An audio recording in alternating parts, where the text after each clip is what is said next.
we also need government to help a bit in that area because there's no such thing as a student visa as such. Students have to arrive on a tourist visa, and when they're there, we take them off to immigration and they get a residence visa so they can study there. But it still feels a bit awkward as a parent sending your child off on a tourist visa to go and study overseas. We've been in Sri Lanka for 25 years working in partnerships. And one of the reasons we opened the campus, the full campus, was students are getting more focused on specific degrees now. They walk in and they say, I want to do digital marketing, or I want to do AI, or I want to do... But also when we hire our staff, we focus on how are you going to connect with students and support students? Meet David, on a mission opening doors to global opportunities for Sri Lankan students, strengthening the alumni network, and securing the island's brightest minds for our future leaders. So, for example, one of our commerce lecturers was the chair of the Export Development Board in Sri Lanka. Having him coming and talk to our students about exports in Sri Lanka was phenomenal. So mum and dad and the son or daughter come in together, and they'll sit down and spend half an hour or an hour wanting to talk about things, which I think is great because if they don't feel comfortable and don't feel supported, they'll walk out and go somewhere else. David, thank you so much for making time to have a conversation. Thank you for reaching out as you were growing a network of past pupils at ECU. I thought that was a really wonderful initiative to reach out and grow that network, and I see value. This is my attempt to give value back and have a conversation at something that gave me a lot of value, but gave my career, my aspirations some real momentum. Looking at your decades of experience in international education, what's the profile of an ECU student? I guess I'll talk about ECU in Sri Lanka. I mean, in Australia, we have over 30,000 students from all walks of life and from lots of different countries. From Sri Lanka, it's definitely been changing. When we opened the campus 3.5 years ago, we started getting students who lived around the campus, so sort of in the Colombo area. Now we're getting students who travel up to an hour or more or 2 hours to come to campus to study, and they're from all walks of life. From all different school backgrounds. When I look at the recruitment sheet, I'll see what schools they're from and which area they're from. It's really hard to know, where they're coming from. It's so broad. And another thing is when we first started, we had lots of male students and we were very conscious that we wanted a real mix. Now we have more female students, I think partly because of the courses we have, but also we worked hard on the design of the campus to make it a warm, attractive, but also safe, a comfortable place for all students to be. So I think that's really helped. But I think it's students who are thinking about going overseas, which is why they first walk into the campus. But then they think, actually, I can do a degree here in Sri Lanka. I don't have to go overseas. I can stay here. And so we're getting students who are looking for their future, and that's why they first come into us. But yeah, definitely a broad range of students who come to us. And how has the perception, in your opinion, changed over the last couple of years, whether it's the different demographics that are now approaching ECU in Sri Lanka, or even the variety of courses students are looking at enrolling in? Students are getting more focused on specific degrees now. I mean, back in the days where they'd say, can I do a Bachelor of Commerce or can I do a Bachelor of Science? They're almost gone. They walk in and they say, I want to do digital marketing, or I want to do AI, or I want to do, and of courses which don't exist in those names. So they're definitely very focused on certain areas. So I think that's a big change. We sit down, we talk to students about, well, our courses include all of these things. And so, that's sort of how that starts. From your years of experience in Sri Lanka, gathering momentum for ECU there also, is there a student story that remains in your heart to this day? Many. One really stands out. We had a female student, Liara, who was studying with us, doing first year of her Bachelor of Commerce. And she came to me in her first year and said, David, I love sport. We don't have any sports teams. And we hadn't thought about sport. We just thought, let's start up a campus, let's focus on academic and, give the students that experience. she said, can I start a futsal team for a men's one and a women's one? I said, sure, what do you need? She said, can you just pay for the courts? So we pay for the courts. And she started the futsal team, and then she just worked harder and harder. And after 2 years, we had 8 sports in the campus, men's and women's. We were winning trophy after trophy after trophy.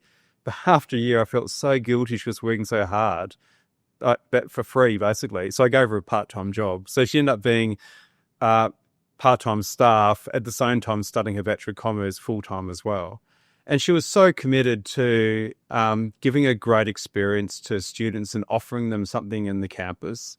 I just couldn't get over that. But she's not the only one, but she really stands out as the fact she came and spoke to me. I think that's one thing about Sri Lankan students. They're not shy.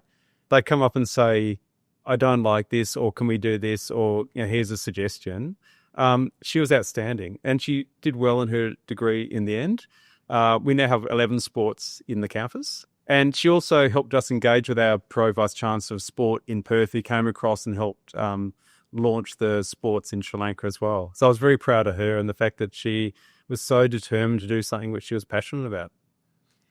And ECU, I've heard and experienced that it prides itself in student experience. How over the years have you evolved the Sri Lanka campus to focus more on student experience? And what does that look like in practice?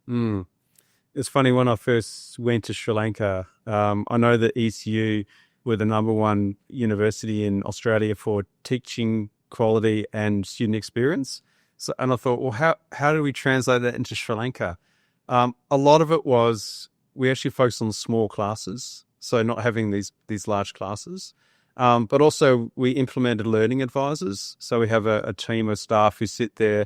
If a student have a problem, they can go up and ask the learning advisors for extra support on how to be better students or how to approach written assignments, etc. So that's been really helpful.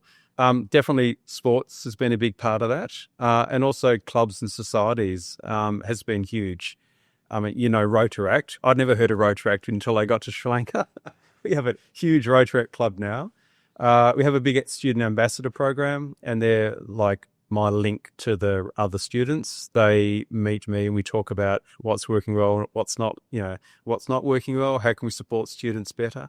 But also when we hire our staff, we focus on how are you going to connect with students and support students. So, for example, when we hire our academic staff, the dean and I would sit down with every single one of them in an interview, and as part of the interview, they had to teach us. So, and from that, even though they were PhD, highly qualified staff, we used to say no to a lot of staff because we didn't just want qualified staff. We wanted staff, or lecturers especially, who could really work with students, be student-focused, student-centered, but engage in the class as well. So there's some of the things we've done to keep working with to make sure students are supported. You brought some of your best practice from Perth over to Sri Lanka, and that's that foundational strength of ECUs. How have you worked to bring and enrich the Sri Lankan culture as you build those structures from Perth? How have you brought in some Sri Lankan culture to make the students feel at ease?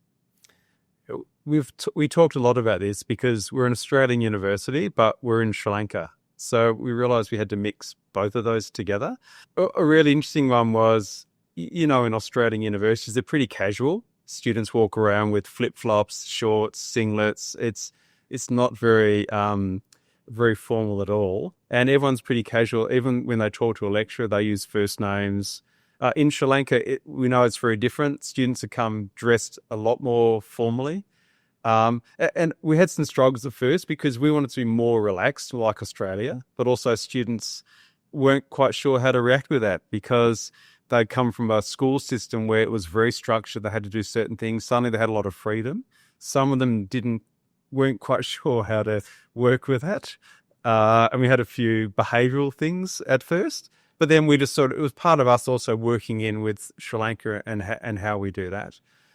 We celebrate all the Sri Lankan holidays. New Year, we have the traditional games. So all the students and staff come out, including myself, with a sarong, and we hit the, I can't remember what it's called. Kalamutia? Is it? Yeah. We have tug of war, we have egg and spoon races, and all those sort of things. So we definitely celebrate, Sri Lanka. And now we have international students also coming in. So we're trying to recognise all those different cultures as well, but definitely a big focus on Sri Lanka, but as Australians.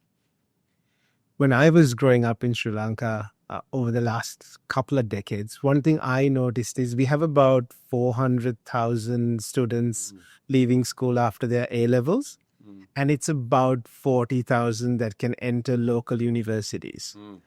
If my numbers are approximately right, it's only about 15 to 20,000 that can afford to go overseas for education. And that could be really expensive with your tuition fees, your living costs, and all of those things. Plus, there's a little bit of cultural acclimatization also when you go overseas. How has the courses that ECU offers in Sri Lanka given students more options? We've been in Sri Lanka for 25 years, working in partnerships. And one of the reasons we opened the campus, the full campus, was for this reason. We could see the big gap between students leaving, wanting to go to university and not having opportunity to, or not being able to afford to go overseas. So we started the campus on that premise. But we wanted to have courses which were affordable to Sri Lankans. So it's a lot cheaper than studying in Australia. But also the courses which would work in Sri Lanka as well. So we did a lot of market research, talking to people to try and work out which of the courses would work for them. And even now we introduce 2 courses this year, and next year we're going to introduce another bachelor degree as well. And they're all based on conversations to have market research about what's really going to help opportunities for students in Sri Lanka. Especially as we know that some want to go overseas, we also want to help them find opportunities for work and life in Sri Lanka after their degrees as well. And what's the perception like? I can only speak to my experience from a couple of decades ago, that the perception of a foreign university in Sri Lanka, there was a lot of misconception about it. Has that perception got better? It takes a lot of work. When we launched, because we were in a partnership with Navitas and ACBT, we were known as ACBT. And so when we launched the full campus, the university, people would still refer to us as ACBT. So we had to do a big branding exercise to say, no, we are Edith Cowan University. We're a full campus of the university. So we had to do a lot of work in that respect. In Sri Lanka, we're seen as a private provider, even though in Australia we're a public university. And there is that perception, and there's a lot of trust. I mean, in Sri Lanka, I think there's been some negativity around international educational providers in Sri Lanka. So we've had to really spend a lot of time building trust. And we do that by, I meet a lot of parents, sit down with them. But also when we built the campus, we made a very conscious decision that we would have exactly the same in Sri Lanka as what we'd have in Australia. And that's part of building the trust. So with the biomedical science labs, we spend a lot of time at our campus in Perth, noted exactly the equipment they had, the benches, what height they were and everything, and we built exactly the same thing in Sri Lanka. It was a piece of German equipment in Australia. We bought the same bit of German equipment in Sri Lanka. We didn't get a cheaper one. We went for exactly the same one. So it was all about, if you're coming to study with us, it's the same experience you're going to get in Australia. Of course, it'll be a bit different because you're in Sri Lanka, but it's really about building that trust. We're still doing a lot of that. So a big part of my job is trying to get out and tell the story about what we're doing in Sri Lanka and why. And actually, luckily on Friday night, I was at an event where I gave a speech where the foreign affairs minister also gave a speech. And so he was there with me as well. So it's about us getting our story out, not just to the population, but to government as well, about why we're there. And I think you're very right. It's about the communication, because I've always seen that it wasn't an adversarial relationship. It was just a lack of understanding Yes. of what the offer was. It Yeah. was a lack of understanding that it wasn't competing with a local university. It was just providing opportunity for those who couldn't make it into local university to look at a career pathway or pathways. That's right. Is that similar still in your messaging? It's still, yes. I mean, now we're building relationships with the local state universities. So we're even looking at doing some research opportunities with them as well. So even though we're not a Sri Lankan university, we see ourselves very much as a university in Sri Lanka. So we want to contribute to society and work with all those universities, work with government and industry as well as we grow. For us, it's not about taking students and sending them to Australia. It's about building our presence in Sri Lanka for Sri Lanka. What does those corporate partnerships look like, David, as you strengthen your academic base, the amount of courses that are being offered? What do those corporate partnerships look like for you to provide students with opportunities, whether it's placement or some job experience? What do those partnerships look like? Each of our courses has a program convener or coordinator, for example. And part of their role is because they're from, for example, the head of computer science is a computer scientist and they're from that industry. So a big part of their job is connecting with their industry. And that's where I come in as well to help build those relationships. But we, for example, in the computer science area, we work with companies like IFS, which is a big company in Sri Lanka, and others as well. And we will do activities where we take students to their offices where they get talks from the IFS staff, but also we build internships into our program, so students get the opportunity to do an internship in these companies. There's definitely an area we're continuing to grow. I mean, part of me reaching out to you as an alumni is we have 3,000 to 4,000 alumni, we think, in Sri Lanka, all who work in lots of different companies. So I also want to build relationships more with more companies to give more opportunities to our students. And having alumni who work in a lot of these companies is an area that I'm trying to help build those relationships. The more we can do that, the more students have opportunities to find their opportunities in Sri Lanka. And it's also, I think, contributing to that change of perception that you have to study here and then go and try to live in Australia versus you still have opportunities, if you choose to do so, to contribute to the local economy in Sri Lanka and to actually find a niche that suits you. Isn't it still early days for me to ask for, what have some of those experiences been like? For the students? For the students? We've had quite a few graduates so far. So the last number of years, we've had large graduations. So yeah, we have lots of students who are now out there working in different companies.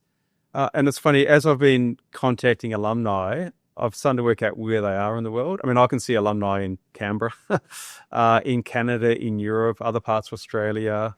But also most of them are actually in Sri Lanka. And a lot of them have come overseas, but then returned home. Or they're working in lots of different companies throughout Sri Lanka. So it seems fairly common. And when people talk about the brain drain, sure, but actually a lot of people leave Australia to work overseas as well. But there are a lot of people that I see, alumni, who work definitely stay and contribute and work in Sri Lanka. But yeah, we have students who come out. Another interesting thing about our students is in Australia, when you go to university, often if you're working in a restaurant or a hotel or supermarket in second or third year. In Sri Lanka, most of our students in second and third year are working in IT companies, in the businesses, in the areas which they're studying, which is quite unique. And then from that just leads on to them working in those companies after they leave as well, or having the experience of them work in other companies.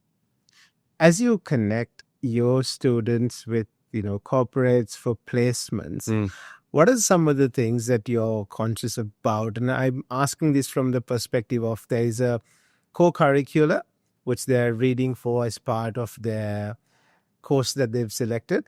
But is there considered focus from ECU Sri Lanka to say, look, you're going to be in placement, and these are some of the employment skills you need to have, or these are some of the ways you face an interview. Is there a focus of that also?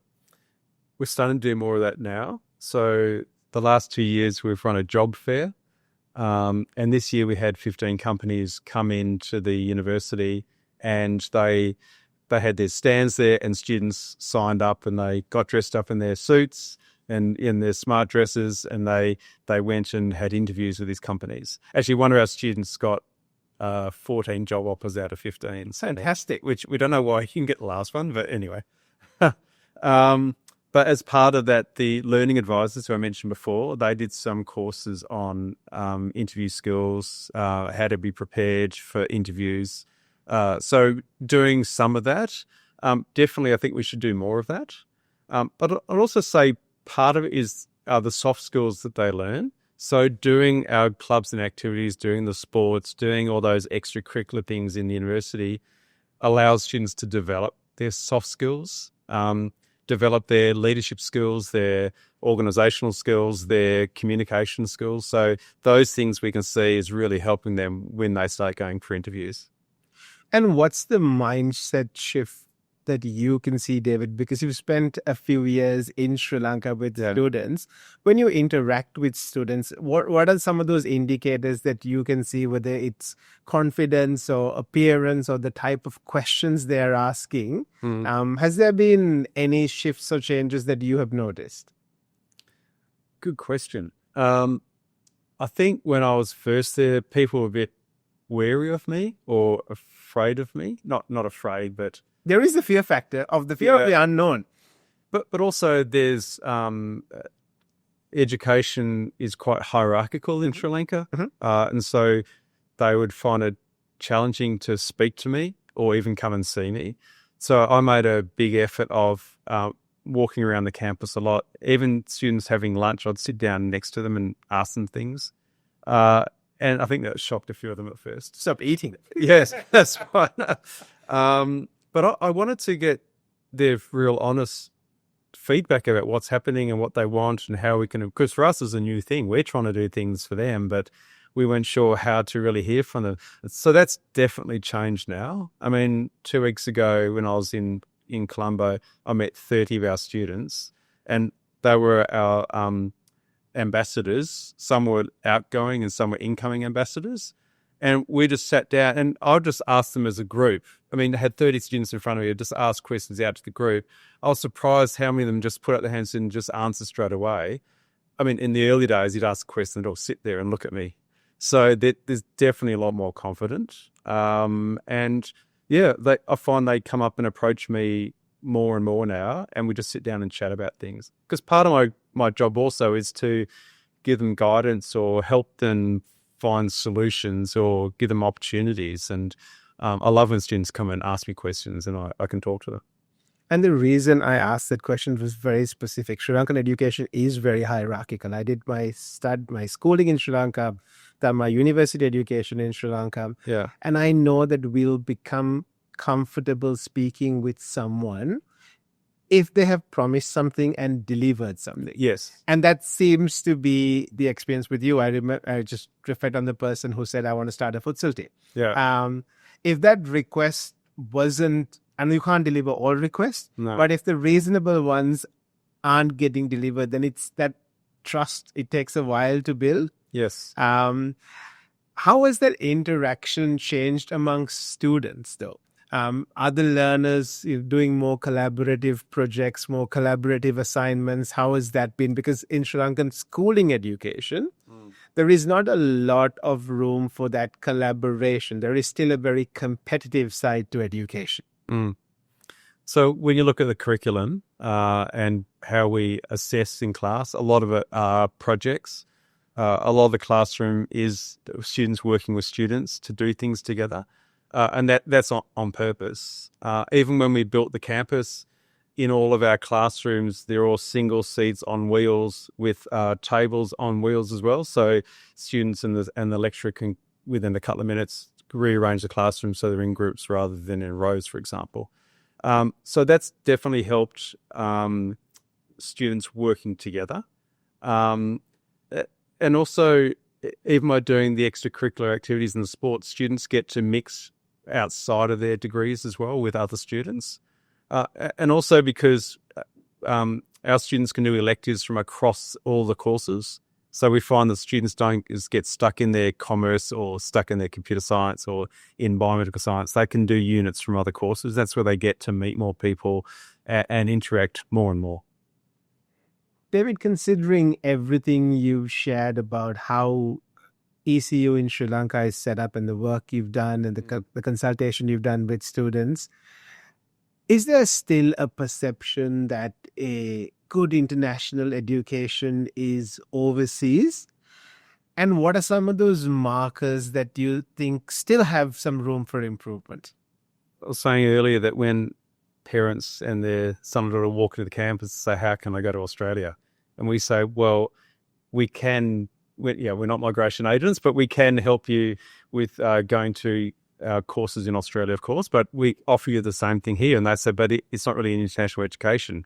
We say, well, actually, we're an international university. We're focusing on that. So the way we do that is, we've got international students starting to come in. So we haven't got many yet because we're trying to build Sri Lanka as a international student hub, but we are getting international students coming in, which is great. I still haven't got any from Australia coming across, but that's this year. Next year is my goal to get a number of Australian students coming across. But also just the way we do things. I mean, the curriculum, the way we do our courses is exactly the same as what we do in Australia. So all of our lecturers, the unit coordinator and their colleagues will be in Australia. So we might have a unit coordinator who sits in Perth, who has 7 lecturers in Perth and 3 in Sri Lanka, and they're part of that same team. So they organise things and do everything together. But also our students use the same system, so they can see everything that's happening in Australia as well. And we had a student a couple of years ago who saw there was a trip to Japan the students are going on. So he signed up from Sri Lanka about going to Japan for this study tour. And of course, everyone in Perth went, oh my God, there's a Sri Lankan student wanting to go. What are we going to do? Because no one had thought about it. And then we thought, actually, our students in Sri Lanka, they're ECU students the same as they are in Australia. They have the same access to opportunities that all these other students have. So this student went off to Japan with all these students from Perth and had a great study tour over there. It was based on design, the course was. And he loved it and he came back and, I thought it was a great experience. But on campus, we look at doing activities in the campus, which is really focused on us being an Australian campus. It's trying to get that mix between Australia and Sri Lanka, I guess. And you spoke about a design course. That gets me to think about, students who are exposed to lots more information these days, and their minds are very curious. What are some of the typically classified non-traditional courses that ECU currently has, and what are some of the pipelines ECU is looking at? So when we launched the Bachelor of Design, it was all based around games and interactive design. And there wasn't a gaming industry in Sri Lanka when we started it. And so we started trying to connect. We found a gaming company that was just starting up. And so they were interested in talking to us about recruiting our graduates. And that's how that started. And now we have 50 or 60 students studying in the Bachelor of Design course. So that was unexpected. And I think part of what we do is when we start a course, we do lots of market research, but also it's a bit of a leap of faith sometimes because we don't know if it's really going to work. But the way we do it is by connecting with companies who want to find those people. Even when we started cybersecurity back in 2001, no one walked in wanting to do cybersecurity. They all wanted to do IT.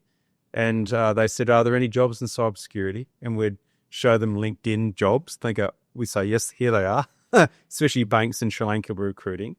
It's part of it is educating the market about these are new things that are happening and they are the future courses that are coming up, the future jobs that are coming up. But also it's about being very connected to the industry overseas, but also in Sri Lanka about that.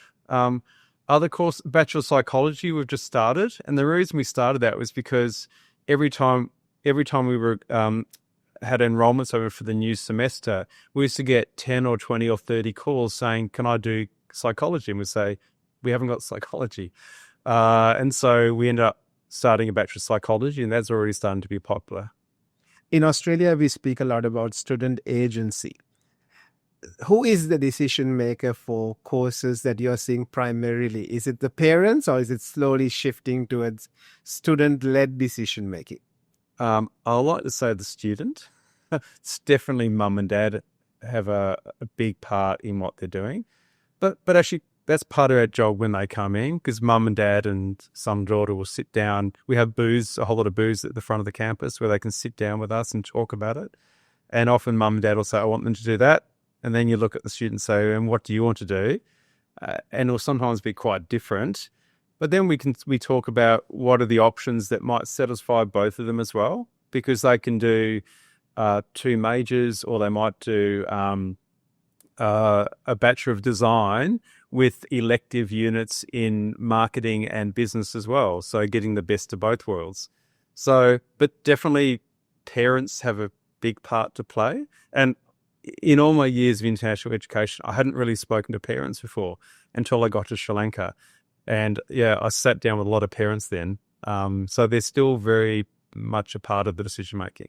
From your time and experience now speaking with international students and the unique opportunity in Sri Lanka to speak with parents, how have your skills, David, over the years evolved with, guiding students to a pathway that can meet their needs? Because when they originally speak with you, they don't fully understand what the pathway looks like.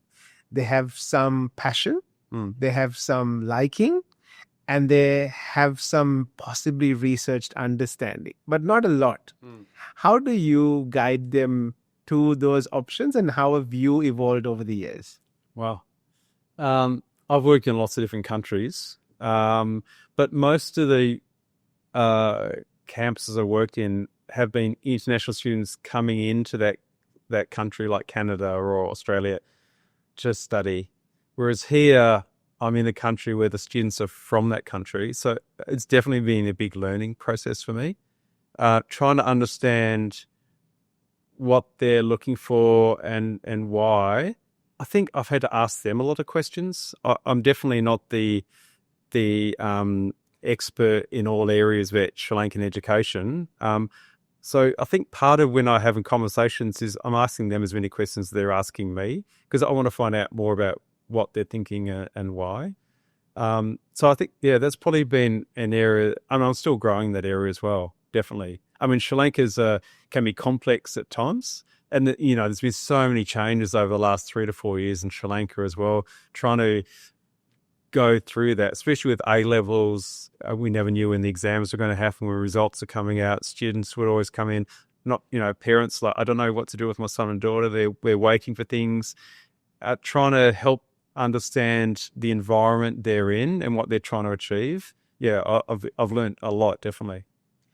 And you've been in Sri Lanka, David, during some really challenging times. There was the financial crisis. There were lots of other pressures on family beyond education.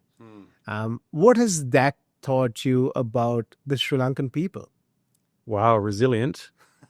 I remember during the petrol crisis, when our dean would, at the end of the day, she'd go out and relieve her dad, who was sitting in the petrol queue in the car. He would then go home, and then she would go from afterward and sit in the car and have dinner in the car. And then she would go home for a sleep. Her dad would come back and sit in the car. I mean, for 4 days, they were sitting in this petrol queue while she's going to work as well. Never complained about it, just got on and did it. And I think that's one thing about Sri Lanka. It's such a... actually, I talked about Sri Lanka students last Friday night in a speech I gave. They're very community-minded. They're very focused on how can we help things be better. And I've never seen anger or any disputes the whole time I've been in Sri Lanka. And I think people just get on and there's a problem, but they just work out, how do I get past this problem? But I can't stop doing the important things as well. Just incredible people. I'm amazed. I mean, when you look at the challenges that Sri Lanka's gone through and their strong focus on education and family and the community, it's outstanding. I think compared to how easy we have in Australia, it's a big difference. For a student in Sri Lanka that's completed their A levels and they're not really clear on what their options next are, why is ECU Sri Lanka the right option for them to consider? Great question. I think we would encourage them all to come and talk to us as an option, because the option is to go to a state university. We know there's not a lot of places, and then they start looking around. And there are a lot of colleges that run programs where they have connections to different universities. And then they also have the option to go overseas. And what we've tried to build is a full Australian university campus in Sri Lanka at a Sri Lankan price point.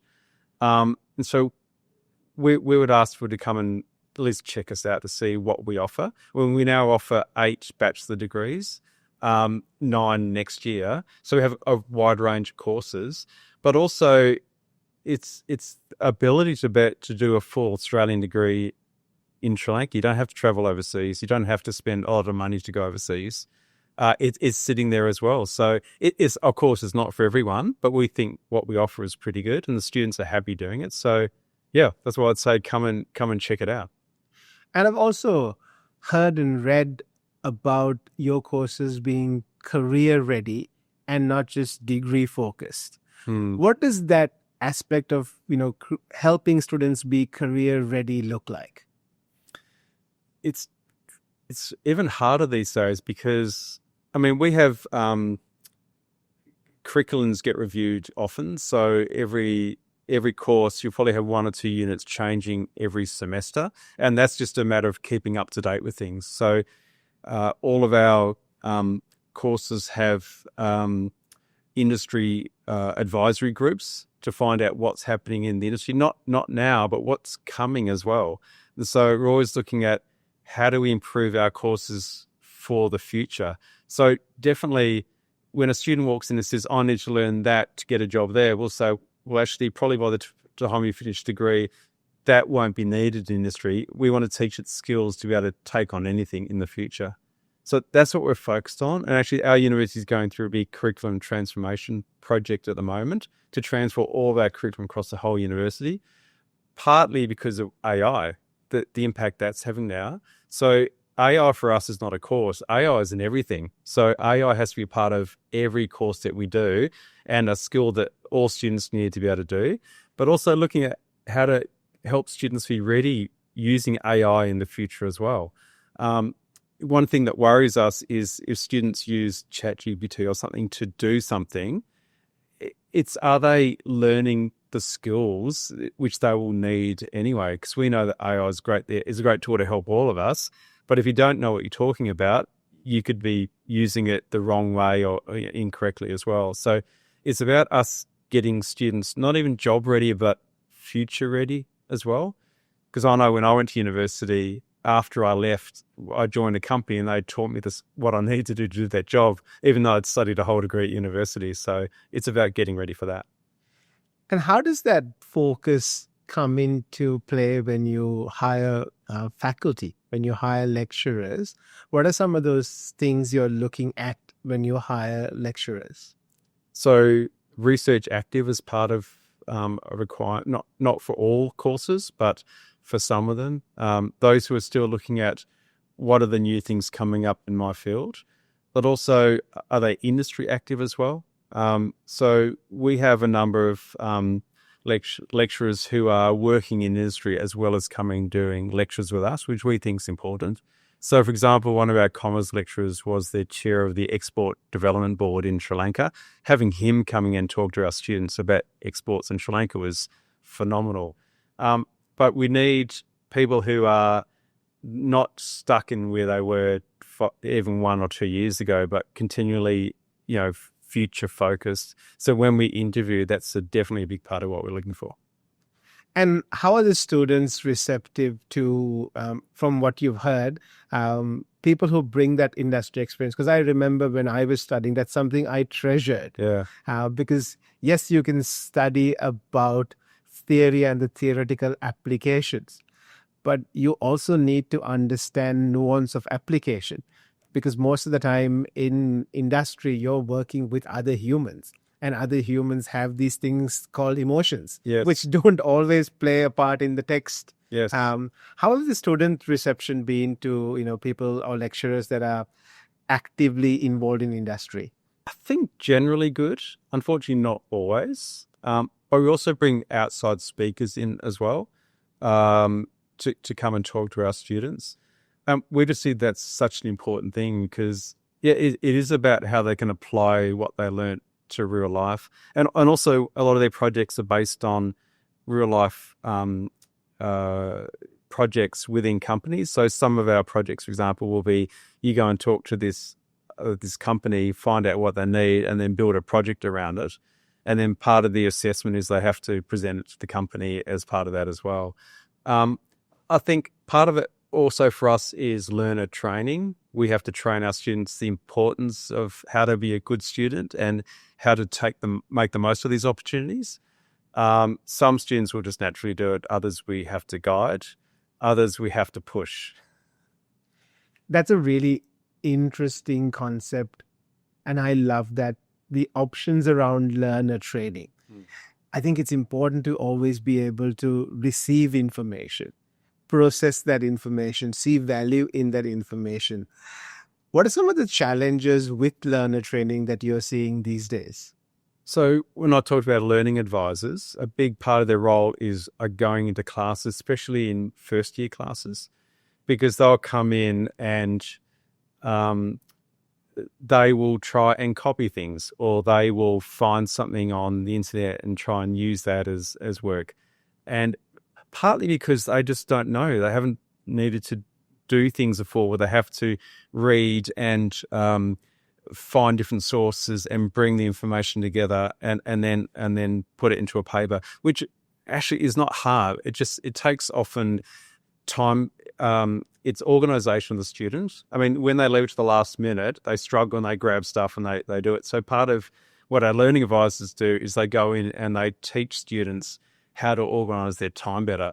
I mean, the classic is all of our classes are on the student system. So the good students will go in before the class, a few days before, they'll go onto the ECU system, which everyone in Perth and Sri Lanka can see. They will review the whole class before they come in, and they just walk in and just things they don't understand, they just check with the lecturer or ask for examples, and they do extremely well. But then we're trying to train our students more and more to do those sort of things, because it's easy to do well just by organising yourself. But of course, we also know that students, once they leave school, they don't always focus on their studies straight away. They want to enjoy themselves and have some freedom.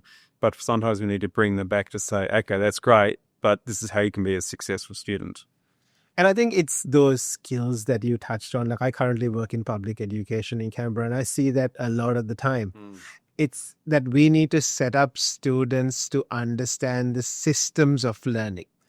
All of the time, I think educators are focused on educating the student, but sometimes we need to understand their challenges. Like, if plagiarism is happening, why is it happening? Yeah.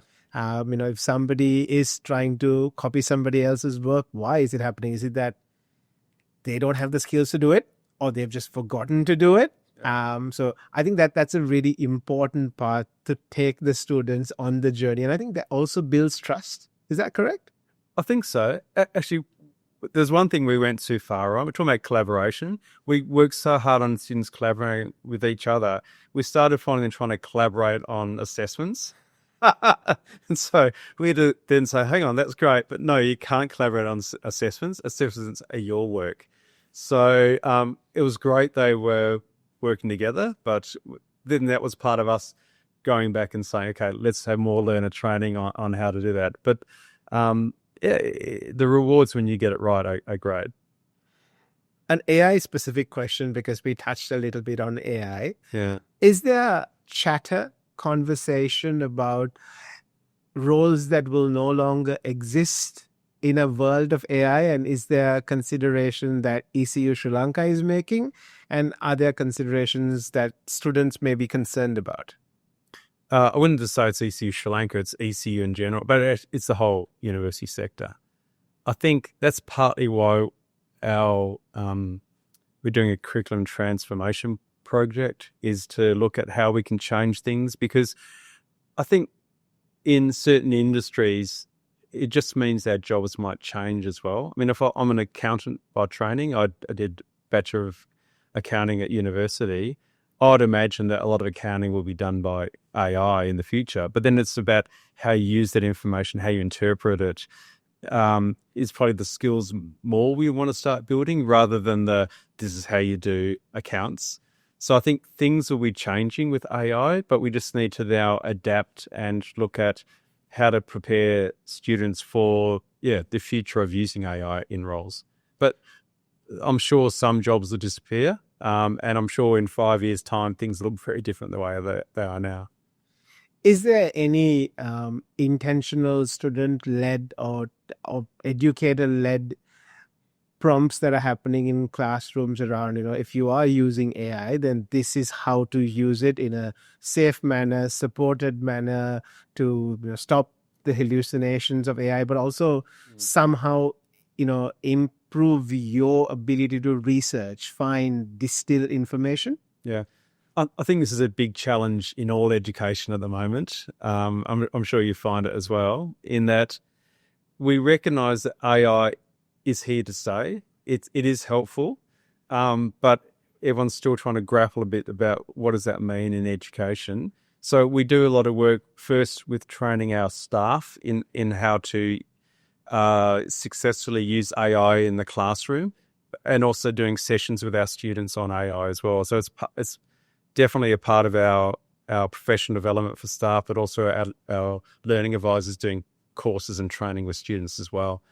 Have we got it right? No, not yet, but it's definitely a journey. And we know that AI is improving all the time.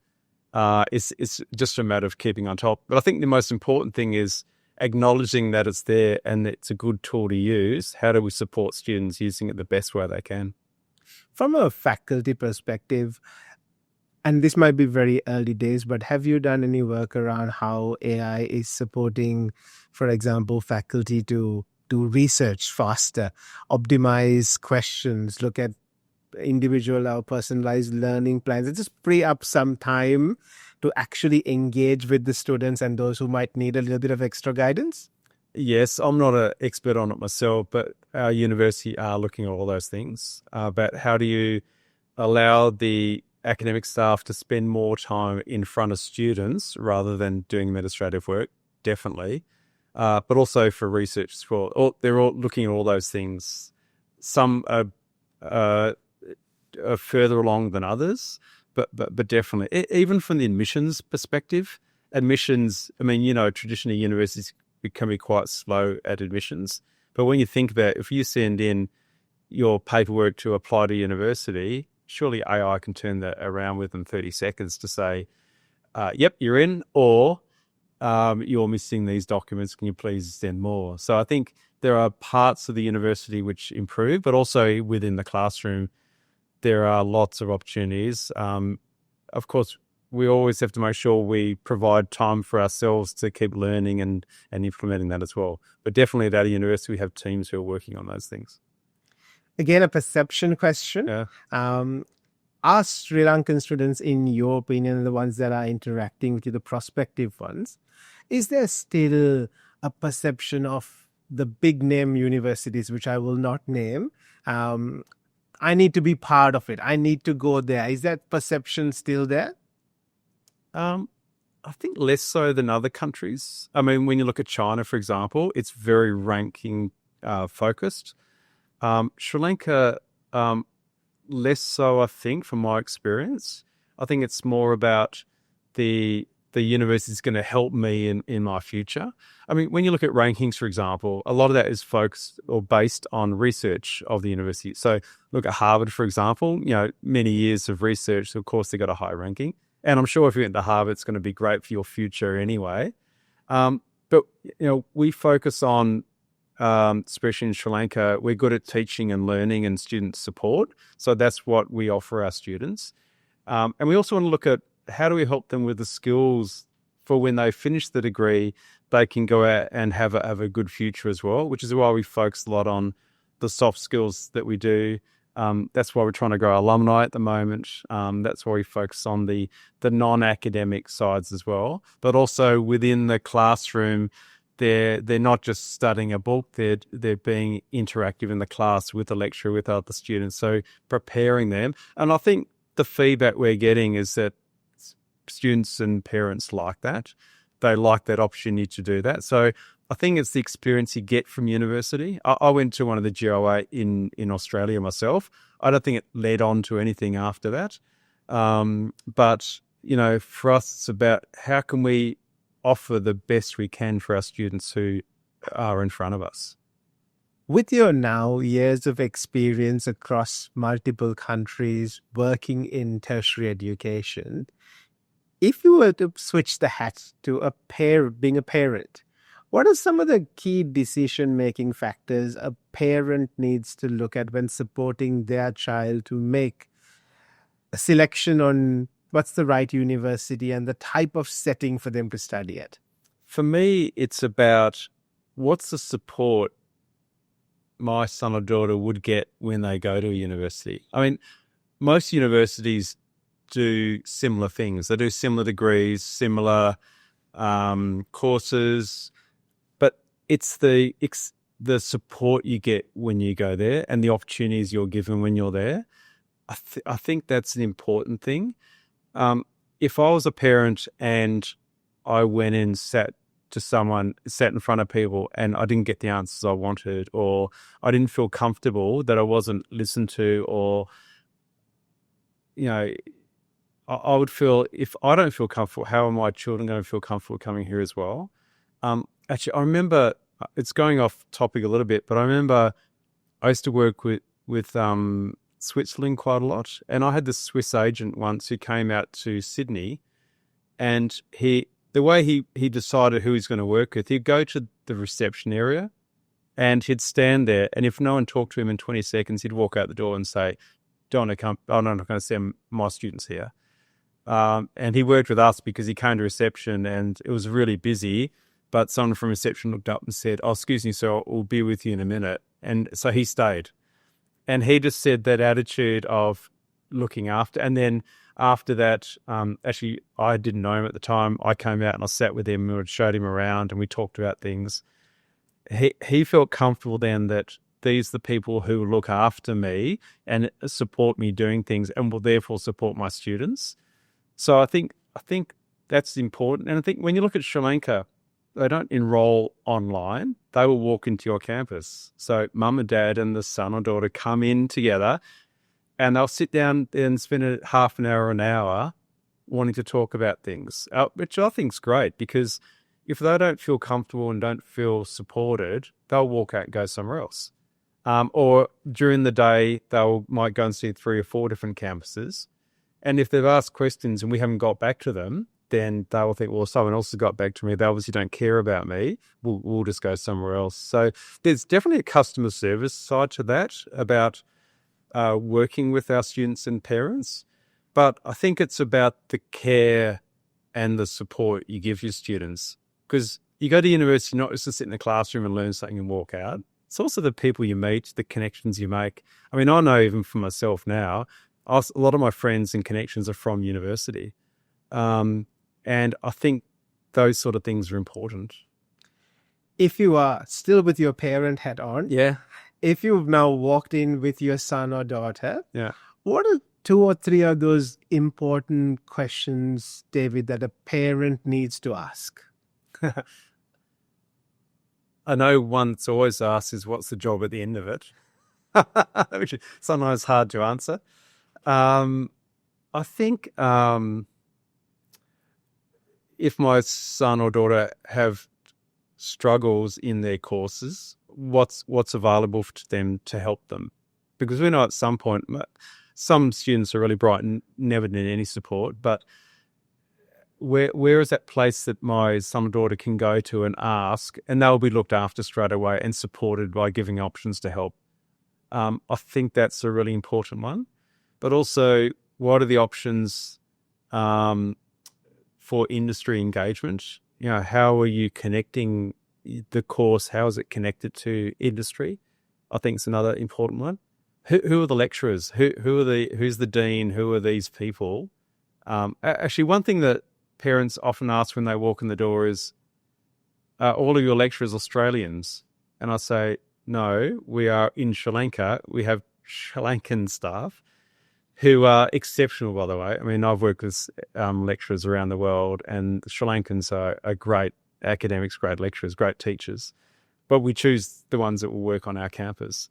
So I think that's important as well. Having people that will really care about education. And I think they can ask questions, but it's also the feeling you get from walking in and talking to people. If we are to speak about something that I have seen you being really passionate about in our very short interaction, is building up a strong alumni network. Yes. Why is that important to you? We think we have 3,000 to 4,000 alumni in Sri Lanka. They're all working in Sri Lanka, and part of my role is we want to engage more in Sri Lanka. So I started thinking about, how am I going to engage more in Sri Lanka? How do I meet people? How do I find out more about industries?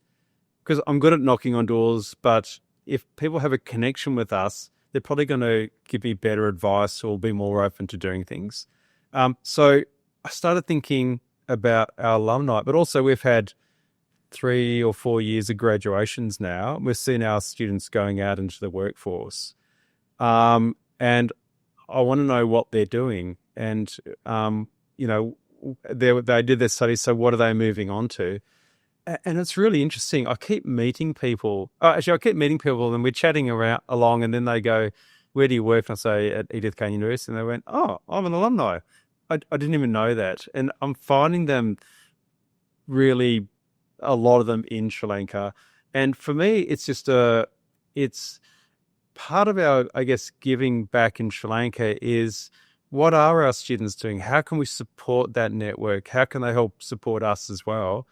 And it's fascinating what some of them are doing. It's actually really interesting. So I think it's good for our students, good for us, but also I think alumni is a responsibility of the university. A lot of our alumni now are saying, why didn't we get together years ago? They want to get connected. Why is it important for current students that you have a strong alumni network? So when mum and dad and son and daughter walk in, they say, what's the job at the end of it? We try and give them some examples, and they say, well, have you got any examples of alumni who are doing that? So us knowing what our alumni are doing, we can say, well, here's some of it. For example, some of our alumni are doing this job. These are the companies they're working in, or they're overseas doing that. I think that's really important for our students. But also when we're working with internships, being able to give them more opportunities, more broad opportunities. And we've found that when we find out the internship organisation is run by one of our alumni, who we don't know at first, it suddenly develops more, and they seem to be willing to get help by getting more of our students in there as well. So it's an important engagement for our students. I'm taking the parent hat off your head and putting the parent hat on. Yeah. Can you give me a few examples across a couple of different industries? A couple of months ago, our Vice Chancellor was out. I organised a dinner with her with 3 of our alumni. So one of them is the Managing Director of Stax. It's a global business consultancy service. So he runs that company. And actually, he has a number of our students doing internships there, and a number who now work there full-time as well, because they've been great. When we did our video for the launch of our campus, there was a woman, Salonika, who her agency did our video for us. They spent 23 hours filming our video, which was great for our launch.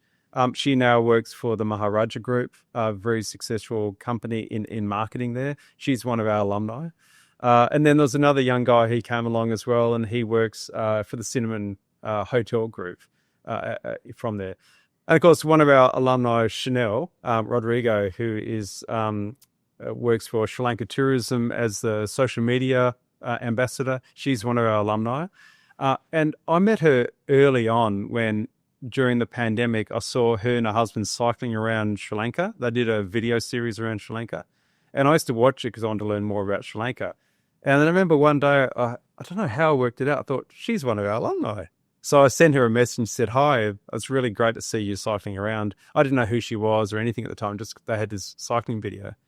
So I connected with her, and then we had a chat, and she talked about her time as a student at the studying with ECU 10 years before, and about, what helped her be successful as a student. And one thing was the flexibility about, you can do part-time if you want, or you can do classes at different times. So, for example, in Sri Lanka, we run classes 24/7. So weekends and evenings we have classes as well, because to allow students to have more flexibility. And she talked about how that support helped her be successful. And now she's a highly successful person. Her and her husband are very successful in Sri Lanka. And so we, talking to our alumni and seeing the successes that they have now has been great and really inspiring for me, that what we do makes a difference. And now that those people are talking to us and others about how they can help support and grow more opportunities for our students. Is there an opportunity for your network that you're growing to then support future students, current students who are, studying for different degree programs? Is there an opportunity for them to provide mentorship, guidance? Is there opportunities like that? We are looking at those things. So we have a mentorship program as part of the alumni in Australia. We want to bring that to Sri Lanka as well. But also we want to see, what can we give to alumni? It's not just about them helping us, it's about how we can help them. And I guess part of it is us bringing them together. But also we look at, we have facilities in our campus which aren't in other places in Sri Lanka. Can we use those to help our alumni? So we teach digital marketing. We had this digital marketing hub, which is quite a nice space where we could do short courses, and we could invite alumni in to teach them how to do digital marketing or something which can help them in their roles, maybe short courses or evening, 1 or 2 evenings or something. So we want to look at how we can give back to our alumni as well. And on the 7th of November, when we have our alumni event, that'll be some of the feedback we want to get from our alumni. Is we obviously want you to help us support our students, but how can we help support you and really grow the alumni? I mean, Sri Lankans, they love getting involved in things as generally. So we want to see how we can really help develop that. And I think at the alumni event, we'll be asking who wants to be involved in setting up an alumni chapter for the university in Sri Lanka, because we don't have any chapters outside Australia at the moment. I'd like to see how we can really develop one in Sri Lanka. Over the years of your time in tertiary education, what are some of the big shifts you've seen over the last couple of years? Or AI, definitely would have to be the biggest one. I think also with what's happened in Australia, UK, Canada, with closing borders, with restricting international education, people are looking at opportunities rather than what's traditionally there. Traditionally, if they want to go overseas, I go to Australia, study my degree, and then come home. So I think people are looking at different options now. I mean, we're even seeing other countries being destinations for international students, like Germany, for example. But also a trend that we're seeing now, which we didn't think would happen, was that you can do a whole degree in Sri Lanka, and then you want to do your overseas experience, you can do your master's in Australia, which you're a bit older, you can enjoy it more, but also you don't have to spend the money for a bachelor's degree. You can save up that money and then spend it to do a quality master's overseas as well. So we're seeing more of a trend of that, especially in Sri Lanka, but probably internationally as well. We're seeing that T&E, transnational education, is definitely growing, and universities, especially Australians, are looking at how can we do more of that overseas. It's not just about coming to Australia. How can we take Australian education outside of Australia as well? What has your experience been getting international students to Sri Lanka? Right. I know it's early days, Yeah. but what does that journey look like? It's been tough. I mean, traditionally, Maldivian students come to Sri Lanka. So we have some from there because a lot of them have families and even houses in Sri Lanka. The other countries have been hard. The traditional education agents. We got our first international student from an education agent last semester, a student from Bangladesh who's now studying with us, which is great. But education agents, they don't know Sri Lanka very well. We brought some down, but it still feels like, is it an international education destination or not? We know that Vietnam, Malaysia, Singapore, are really big destinations now, and they would have been where Sri Lanka is. So we now have to prove the concept. We probably have 12 international students at the moment. We've got from India, Bangladesh now. We had a Chinese student, Saudi, Egypt, Maldives as well. The really exciting thing is we're starting study abroad in February, and we've got students from France, Germany, and Finland who are trying to come to us to spend a semester with us in Sri Lanka as part of their study abroad to go back to the universities. So we're excited about that. But definitely growing the whole concept of Sri Lanka as a international study hub is something, I know the government wants to do it, but we're trying to do it anyway, and we're having some success. We're going to work hard at it though.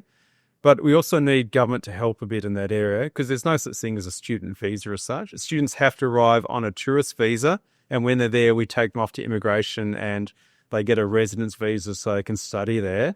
But it still feels a bit awkward as a parent sending your child off on a tourist visa to go and study overseas. But also there's, I guess, the support. We put a lot of support in where we're getting apartments for students, where making sure they have a great student life. But we also know on our campus, because it's such an active campus for students, all the clubs and sports, and it's just a buzzing place. When international students come in, we know they'll have a great, or they already do, they get involved in all sorts of things. So yeah, that's what we're working on. But it's a hard road ahead, but we're determined to get a good number of international students. So it's good for our students as well. Having international students mixed in with them is great. And it broadens their horizons also. You understand different cultures, different rituals, languages. So definitely, it's a good opportunity, and hopefully you'll have lots of alumni in the right places to influence some of those government decision-making processes also, because at the end of the day, they add value to ECU, yes, but they add value to the local economy also. So, we know in Australia is a huge export market for Australia, because it's not just the students studying here. Their parents come across and visit them. Their friends come across and visit them. It adds in those tourist dollars as well. They stay in hotels. Even our international students here, they go out and they buy food. They keep a whole industry happening in Australia because of our students. So I think Sri Lanka can really benefit from that. But it's also those ties between countries as well. We have strong ties between Sri Lanka and Australia. If we can build more between other countries while students studying in Sri Lanka and they go with the great experience, that's great for the country, I think. If a student is listening to this and they're considering a university education, before they sit and understand what mom and dad aspire for them, what are some of those questions they need to ask themselves? I think, what are they passionate about? And what would they like to do in the future? What sort of a direction they'd like to go? Because when you study, if you're not passionate about it, it's hard going. You have to get the things done. But if you love what you're studying, it becomes so much easier. So I think a student should think about, what do I really like? What am I really passionate about? But where can I see myself in a number of years? And they won't have all the answers, but if they come in asking questions and thinking about the future, I think we can really help them, guide them, and find the right path of them. Even if it's not with us, maybe it's somewhere else. But I think that's part of our responsibility, is to help students explore opportunities for their future. I mean, we see when students graduate, it's gold. They've put all this hard work in, and they've now got a degree, and they're either working or they're looking for opportunities. That's what we work for. So how do we help students get to that point? We spoke about passion. A young person who comes to ECU to enroll for a course, their passion can change. Their expectations in life can change. Should they feel comfortable to speak to your support services about changing courses, changing electives? Definitely. I remember one student who he started a Bachelor of Commerce, and it was because of his family's business. So he wanted to go and help his family in the business. And after his first year, he suddenly thought, actually, there's a Bachelor of Design there. I think that'd be more helpful for my family's business to learn about design, so I can help them with marketing, with the things that we're doing in the company. So he just said, I want to change to a design. Everyone went, that's sort of unusual. But then we looked at, you've already done all these units. We can take those as advanced standing into your other degree. And he went in design. He loved it, and he did extremely well. So students should never feel, that they can't change. I mean, I changed. I was doing a degree in, can't remember what it was now, in a science degree at some point, and I changed into a Bachelor of Commerce, and because I just thought it's not quite what fits me at the moment. I need to change and find something that does. So we want students we understand that students change. I mean, who knows what they want to do when they come to university? It's a part of their learning, really. And also part of us having a broad range of degrees is that students can see what's out there. Because, when they walk in, they just think commerce or IT or something. They don't realise you can do all these other degrees. We want them to take advantage of that. If a prospective faculty member or an alumni member that's, lost touch with ECU in Sri Lanka wants to contact you, how can somebody find you? Easiest way is probably LinkedIn. I use LinkedIn quite a bit at the moment. And actually the reason I did is when I got to Sri Lanka, because I was starting a campus. I wanted people to know about the campus, and even including my university in Australia, who most of them didn't know anything about what we're doing in Sri Lanka. So I just got into LinkedIn to start connecting with people. And so I use that now as a way to push out the stories, push out and connect with people, because it seems to work. So yeah, find me on LinkedIn, David Matthews. And it's great. I have alumni sending me messages all the time, asking me questions. Or one thing I'm being asked a lot at the moment is about postgraduate courses. Are you doing an MBA or an MSc in the campus, like you did? So yeah, I'm getting a lot of those questions, and I love engaging with them. David, thank you for making the time. I would love to stay connected. I would love to support in any way I possibly can. Thank you for how you are working in a systematic, methodical way to enrich the lives of fellow Sri Lankans. I'm deeply grateful to have this connection. Thank you for your time. And thanks for contacting me as well. I mean, when I contact alumni, I didn't expect to be sitting here speaking to you in Canberra. So it's been a great experience with both of you. Thank you so much. And that's how the dice falls, right? Like we had this conversation. I didn't know that you were traveling to Canberra. No. I saw that in a comment you had written on someone else's post, and I'm like, maybe we can make this work. Yeah. And we made it work. So thank you so much for your time. Great. Thank you. A massive thank you to the wonderful team at Midnight Hotel, Autograph Collection by Marriott, for hosting this episode of the podcast. If you are looking for modern, spacious meeting rooms or really well-curated accommodation in close proximity to the city, look no further than this beautiful facility.